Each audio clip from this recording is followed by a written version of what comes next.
metabolism. See, we have seen that two routes of administration, like transdermal administration, there is less first pass metabolism, whereas oral administration has got something known as first pass metabolism.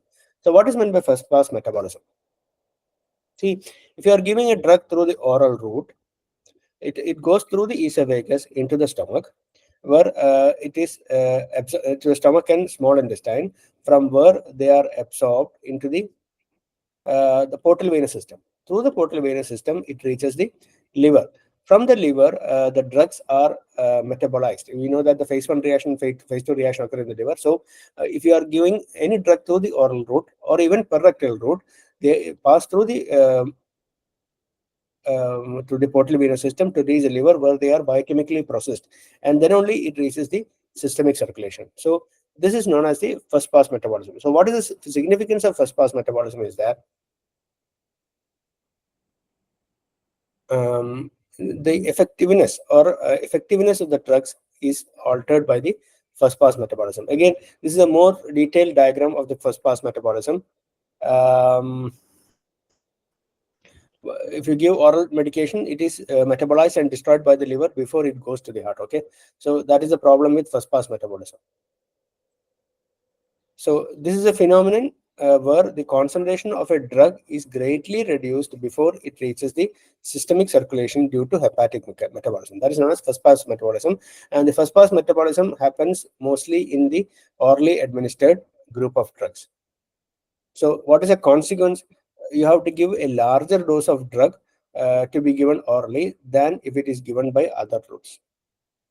And this is particularly seen in drugs like aspirin, isosorbide nitrate, glyceryl trinitrate, propranolol, etc. So you might be knowing that if you want a rapid action and a smaller dose of drug to be given, isosorbide nitrate and glyceryl trinitrate are better given through the sublingual route than the oral route, because this helps to bypass the first pass metabolism in these drugs.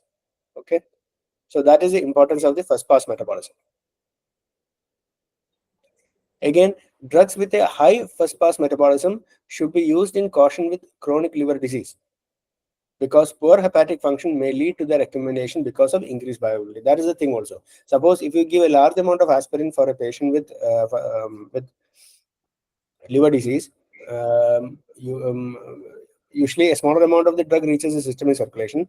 But if there is liver disease, then a very high dose of aspirin enters the systemic circulation, and there can be toxic side effects. So that thing you have to be very aware. Drugs having significant first pass metabolism should be used cautiously in patients having chronic liver disease. Now, coming from the concept of first pass metabolism, we move on to the drug kinetics. We will find out what is meant by the first order kinetics and what is meant by the zero order kinetics. So right from our biochemistry days and early pharmacological days, we know that there are two types of drug elimination. One is a zero order elimination, and the second is the first order elimination.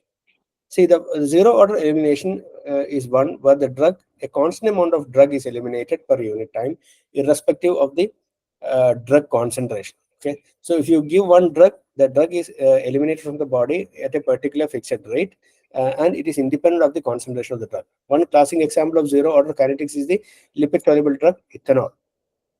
Whereas in first order elimination, the amount of drug eliminated per unit time is proportional to constant of the percentage of drug eliminated per, or it depends on the concentration. That is simple. First order elimination, the elimination is based on the concentration of the drug in the body, whereas zero order elimination, it is independent of the drug concentration. So again, zero order kinetics, it is a rate of elimination independent of plasma concentration, and the half-life is not constant. In such drugs, we will know what is meant by half-life in the coming pages. And constant amount is eliminated per unit time, and clearance is not constant. That's the problem with zero order kinetics. And first order kinetics, the rate of elimination is proportional to the plasma concentration. The half-life remains constant, and constant fraction is eliminated per unit of time, and the clearance is constant. So the first order kinetic drugs has got a more steady half-life and a more steady clearance, whereas in zero order kinetics, though the drug is eliminated at a particular fixed concentration, their half-life and clearance and even plasma concentration is very variable. One classic example of drug that is metabolized in zero order kinetics is the ethanol.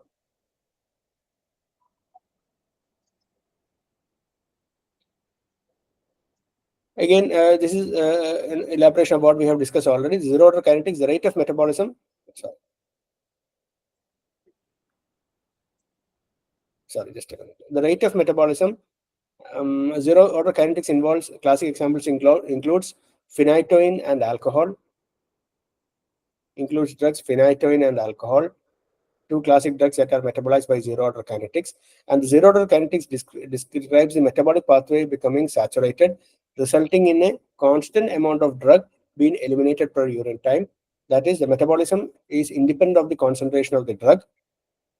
And this explains why people may fail a breath analyzer test in the morning if they have been drinking in the night before. And drugs following zero order kinetics continue to be metabolized at a steady rate, independent of the concentration of the substrate. And the plot of metabolism against time is linear. Again, the classic example showing zero order kinetics: phenytoin, salicylates, heparin, and ethanol. So these four drugs you have to remember are eliminated by the zero order kinetics. Whereas in the first order kinetics, the constant fraction of drug is eliminated. Again, the first order and zero kinetics are affected by. Sorry. The first order and zero order kinetics are also affected by something known as the acetylation. About 50% of the UK population are deficient in hepatic and acetyl transferase. Greater than 60% of Japanese are recognized to be fast acetylators, and approximately 50% of Black and Caucasian population are slow acetylators, and the rest are rapid acetylators. The majority of Eskimos and East Asians are rapid acetylators. The slow acetylation leads to increased drug concentration and potential toxicity from adverse drug effects. And fast acetylation can lead to decreased response to the drug effect. So that is another thing that affects the efficacy, drug effectiveness, other than the zero order and first order kinetics. And few examples of drugs that are affected by the acetylator status route. One is isoniazid. Slow acetylation can lead to increased drug concentration and peripheral neuropathy and toxic hepatitis. And in case of hydrolysine, slow acetylation can lead to drug-induced lupus. Again, for dapsone, a slow acetylation can lead to hemolysis and neuropathy, but not fibrosis. Again, if sulfasalazine in slow acetylation can lead to hemolysis. So, acetylator status also determine the drug concentration as well as its potentiality to cause toxicity. And slow acetylators can have a higher risk of side effects, especially for drugs like isoniazid, hydrolysine, dapsone, and sulfasalazine. Now we will touch upon the half-life. Again, we will not deal in much detail with the half-life. The half-life is the time taken for the concentration of a drug to reduce to 50%. And the plasma half-life is the most important pharmacokinetic factor in determining the appropriate timing between the doses. Again, the half-lives are also related to the lipid solubility of the drugs. For a classic example includes amiodarone, fluoxetine, diazepam, which are very lipid soluble, and the rate of drug clearance. So these two factors determine the half-lives of the drugs. One is lipid solubility, and the other is the rate of drug clearance. Again, steady state. Steady state is a drug concentration that stay constant because the rate of drug elimination equals the rate of drug administration.